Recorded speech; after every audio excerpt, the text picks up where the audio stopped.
एक युवा भी हैं, आप कैसे देख रहे हैं? कोई कह रहा है साइकिल, कोई कह रहा है यहाँ डेवलपमेंट हुआ, तो कोई कह रहा है रोजगार एक बड़ा इशू है। सर सबसे बड़ा इशू रोज़गार ही है और ख़ासतौर से युवा वर्ग जो है रामपुर में ज़्यादा है।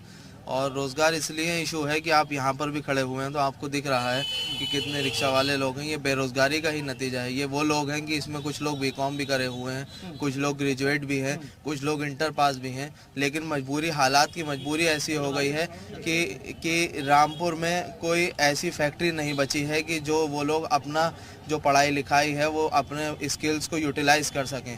मजबूरी में उन्हें रिक्शा चलाना पड़ रही है। यहाँ के मंत्री कहते हैं कि हमने रिक्शा दी, कलम दिया। आपने कलम के साथ साथ लोगों को रिक्शाएं दे दी। आपने कलम तो दिया, लेकिन कलम का जो मेन, जहाँ पे हमें जाना चाहिए कलम के साथ, आपने कलम का जरिया ही बदल दिया। आपने कलम को जो है रिक्शा से जोड़ दिया। आपको कलम को जोड़ना चाहिए था फैक्ट्री से। आपने बच्चों को कलम दिया था, उन्हीं बच्चों के लिए आपको फैक्ट्री भी देना चाहिए थी। हमारे रामपुर में ये 17 साल से प्रोविजन स्टोर चला रहे थे और हर दिन 8 से 9 हजार का बिजनेस करते थे। अचानक से ये दोगुना हो गया। जानना चाहते हो कैसे? तो फ्रीडम ऐप को अभी डाउनलोड करें। काफी ज्यादा लोग पढ़े लिखे हैं, लेकिन मजबूरी ये है जो रिक्शा चला रहे हैं कि उनके पास कोई साधन ही नहीं है कि वो अपनी उसको साबित कर सके। वो रिक्शा चलाने पे मजबूर है। उन्होंने पूरे रामपुर को रिक्शा पढ़ दी। रिक्शा वालों में एमकॉम भी हैं, बीकॉम भी हैं। तो खाली कलम देने का ढोंग कहने से कुछ नहीं होगा। आप रामपुर का युवा और रामपुर का हर वर्ग, चाहे हिंदू और भी भैया आइए ना, क्या रोजगार आप मानते हैं एक बड़ा इशू रहेगा इस चुनाव में? कल आप वोट डालने जाएंगे, कल 5 तारीख है। रामपुर के लिए तो सबसे ज्यादा रोजगार ही है। रोजगार आ जाएगा तो रामपुर से अच्छी कोई जगह नहीं है। सब देखिए, जीते कोई भी, लेकिन यहाँ पे रोजगार बहुत जरूरी है।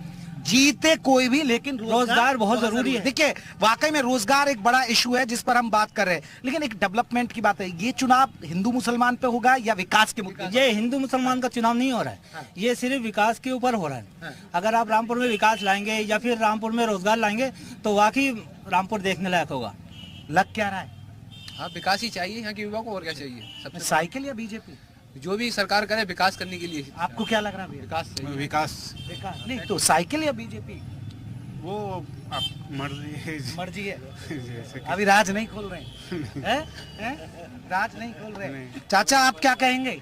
हाँ, वही बात जो कह रहे हैं, यही जो ये कह रहे हैं यही है। बिल्कुल आपकी भी? हाँ, और क्या। चलिए, लगातार हम लोगों से बात कर रहे हैं जी। मैं सभी रामपुर वालों को एक मैसेज देना चाहता हूँ कि कल जब या परसों जब भी चुनाव है तो आप लोग घरों से निकलें और वोटिंग करें। कर लिए जी। देखिए, बहुत शानदार अपील। मैं सभी लोगों से कहना चाहता हूं कि रामपुर में जो भी है, तबीयत खराब है, कैसे भी है, आप वोटिंग करें। आप ऐसा ना हो कि आप सोते रह जाएं। किसी की भी दो, किसी लेकिन वोट दो। बिल्कुल। देखिए, एक युवा ने शानदार ताली बजाई भाई। जी, थैंक यू भाईजान। आइए, क्या लग रहा है इस बार रामपुर का चुनाव? देखो, चुनाव सही होना चाहिए। बाकी ये है, वोट आदमी देना चाहिए, रोजगार बढ़ना चाहिए। हाँ। ये तो हिंदू मुस्लिम की तो फालतू बात है, ये कोई बात नहीं है। हमें चाहिए रोजगार। आजम खान साहब नहीं दे पाए रोजगार। रोजगार कहाँ है अभी? अभी कहाँ है? नहीं दे पाए। अभी कहाँ है? खाली है, बताओ। रोजगार है ये अभी? अच्छा, तो आपको लगता है रोजगार बड़ा इशू है? बढ़ना चाहिए, इशू है। चलिए, आप जिस तरह कह रहे हैं कि ज्यादातर लोगों की बात यही आ रही है कि रोजगार एक बड़ा इशू है। जी सर, रोजगार बड़ा इशू है, लेकिन आजम खान साहब नवाब खानदान को बुरा कहने से बाहर ही नहीं निकल पा रहे हैं। एक ऐसा खानदान कि आजम खान उस खानदान को ही टारगेट कर रहे हैं अपने जलसों में। वो विकास की बात ही नहीं कर रहे हैं।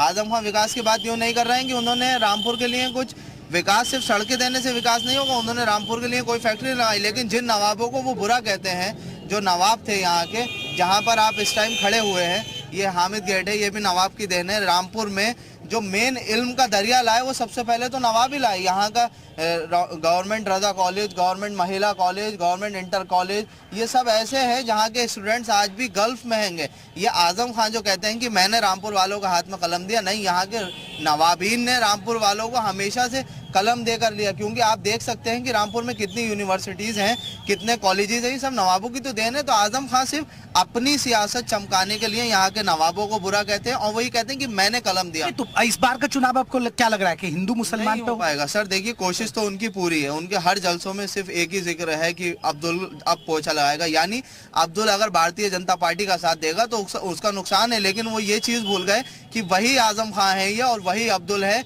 जो उनकी सरकार में रोडों पर बैठा हुआ था। उसके मकान टूट रहे थे, ठंड के यही दिन थे, रात में उन्होंने अपना जितनी पावर इस्तेमाल कर सकते थे, रोजगार पे ना करके उन्होंने गरीबों के घर तोड़े। यही वही अब्दुल है। अब वो अब्दुल उनके लिए जो है एक मुद्दा बनाए हुए हैं कि अब्दुल का जो है, अब्दुल को सिर्फ समाजवादी पार्टी। अब ये भैया तो कह रहे हैं लेकिन कि साइकिल, अब यहाँ साइकिल चलेगी कमल का फूल? अब ये तो देखो जनता को ही करना पड़ेगा, क्या है वैसे तो आप भी तो जनता हो। रोजगार चाहिए तो देखो खुली चलेगा, बीजेपी चलेगी, और रोजगार नहीं चाहिए तो साइकिल चलेगी। अच्छा, मतलब पहुंचा। चलिए, लगातार हम लोगों से बात कर रहे हैं कि युवा, हाँ क्या लग रहा है? साहब लग तो यही रहा कि आपके भारतीय जनता पार्टी एक इतिहास रचने जा रही है। क्या नाम है में my name is Rinku Rawat. Rinku है, आ जाएगी बीजेपी? बीजेपी आ जाएगी। क्यों? क्योंकि हम बीजेपी को सपोर्ट कर रहे हैं। अच्छा, यहाँ तो मुस्लिम वोटर है, आजम खान का गढ़ है, यहाँ लग रहा है। आजम खां का गढ़ नहीं है, ये सब कहने की बातें हैं, बहकावे की बातें हैं। आजम खां का कोई गढ़ नहीं है।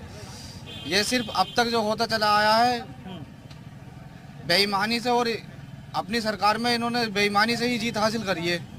मगर अब ऐसा नहीं होगा।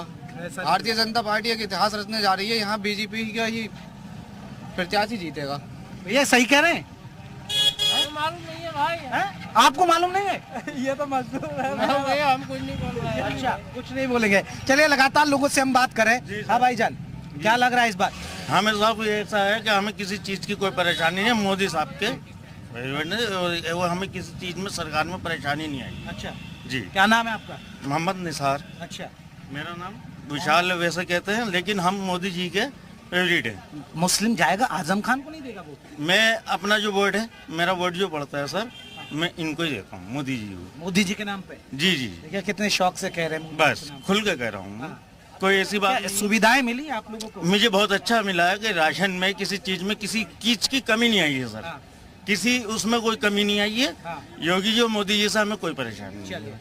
ये लगातार हम लोगों से बात करें। आइए भाईजान की भी राय लेंगे कि आखिरकार एक बड़ा सवाल है कि आखिरकार स्थितियां क्या है।